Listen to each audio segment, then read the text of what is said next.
Hello and welcome all of you. इस lecture में हम स्टडी करेंगे हुक्स लॉ। तो ये Hooke's it is the name of scientist Robert Hooke, जिन्होंने ये लॉ दिया था। तो Hooke's law it is based on experimental facts या एक्सपेरिमेंटल स्टडी पे बेस है, जिसको हम कहते हैं एम्पिरिकल फार्मूला। तो हुक्स ने एक एक्सपेरिमेंट किया और वो एक्सपेरिमेंट क्या था, इन्होंने एक स्प्रिंग लिया और स्प्रिंग का एक एंड किसी रिजिड स्पॉट से फिक्स कर दिया और दूसरे एंड पे यहाँ पर ये कोई वेट रखने के लिए कोई पेन अटैच कर दिया और इस एंड पर इन्होंने एक पॉइंटर और लगा दिया और इस पॉइंटर के साथ में ये लगा दिया कोई स्केल, राइट। अब क्या हुआ, जब इस पेन में हम वेट रखना शुरू करते हैं मिनिमम से, मान लो 10 ग्राम 20 ग्राम, हमने इसमें मिनिमम वेट रखा 10 ग्राम। क्या होगा, जैसे ही स्प्रिंग के अंदर इस एंड पे वेट रखेंगे क्या होगा, इस स्प्रिंग में एक्सटेंशन आएगा। अब वेट को 10 की जगह 20 पुट कर देते हैं, फिर यहाँ से और अधिक एक्सटेंशन आएगा तो ये पॉइंटर यहाँ से और नीचे आएगा। फिर जैसे जैसे आप इसमें इस पेन में वेट को इंक्रीज करते जाओगे क्या होगा, ये पॉइंटर यहाँ से नीचे आता जाएगा। तो इन्होंने क्या कहा कि ये जो स्प्रिंग है, जैसे स्प्रिंग में हम वेट पुट करेंगे क्या होगा, स्प्रिंग के अंदर एक्सटेंशन आएगा, इलोंगेशन आएगा, इसकी जो लेंथ है वो बढ़ जाती है, राइट। अगर मैं ये कह दूँ कि suppose delta L is increase in length, जब आपने यहाँ पर जो लोड अप्लाई किया है जिसको नाम देता हूँ फोर्स, ये let F is applied force, और इस फोर्स के कारण से इस स्ट्रिंग में जो एक्सटेंशन आ गया वो कितना है, एल है। अब यदि हम यहाँ पर इन दोनों के बीच में ग्राफ प्लॉट करते हैं, किस किस के बीच में, अप्लाइड लोड वर्सेस एक्सटेंशन, तो ग्राफ की जो शेप होती है वो किस प्रकार की। सो ग्राफ प्लॉट किया लोड और एक्सटेंशन के बीच में, then it is a straight line. अब बात आती है, देखो ये जो स्ट्रेट लाइन है या इस स्प्रिंग के अंदर जो एक्सटेंशन आएगा वो कब तक इस एफ के डायरेक्टली प्रोपोर्शनल होगा। इसके लिए हमने लास्ट वीडियो में एक टॉपिक स्टडी किया था, elastic limit.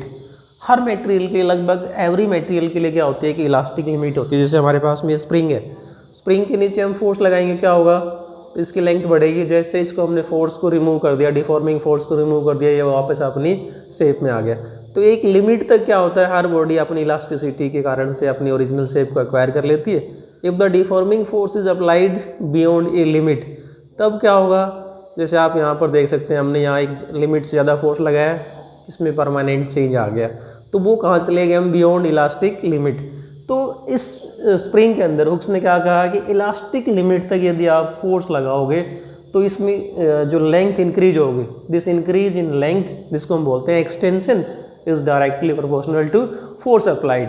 So we can say that, so one of the simplest form of Hooke's law क्या आ जाएगी, within elastic limit extension is directly proportional to load applied. अगर मैं ये कह दूँ suppose F is load applied, then we can say that F is directly proportional to delta L, where delta L is extension and F is load applied, right?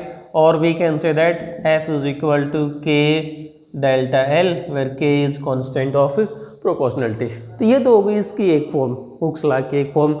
और कई books में आपको यहाँ पर माइनस भी मिल जाएगा, तो वो माइनस किसके लिए आएगा, अगर हम इसको F को अप्लाइड फोर्स ले लेते हैं तो we know that restoring force is equal and opposite to applied force.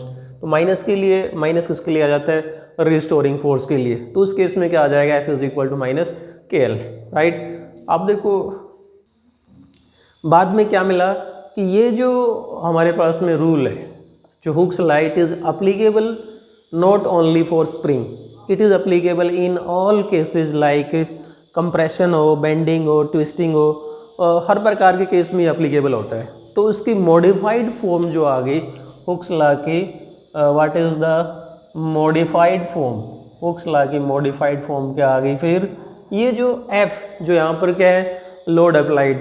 और आपको याद कीजिए हमने पिछले वीडियो में स्ट्रेस और स्ट्रेन के बारे में पढ़ा था। अगर हम फोर्स लगाएं then this force acting per unit area is called stress, और इस फोर्स के कारण से यदि कॉन्फ़िगरेशन में चेंज आती है तो उसको हम क्या बोलते हैं, स्ट्रेन बोलते हैं। तो मॉडिफाइड फॉर्म क्या आ जाएगी, stress is directly proportional to strain, right? Or we can say that stress is equal to some constant into strain, right? This is modified form of Hooke's law, or we can say that stress upon strain is equal to constant. So Hooke's law की जो form क्या आ जाएगी, stress upon strain, we can write this as strain को इसके बटे में ले आएंगे तो हमारे पास में Hooke's law क्या आ जाएगा, stress upon strain is equal to constant, and this constant is called modulus of elasticity, जिसको हम नेक्स्ट वीडियो में डिस्कस करेंगे, what are the types of modulus of elasticity. Thanks and keep watching.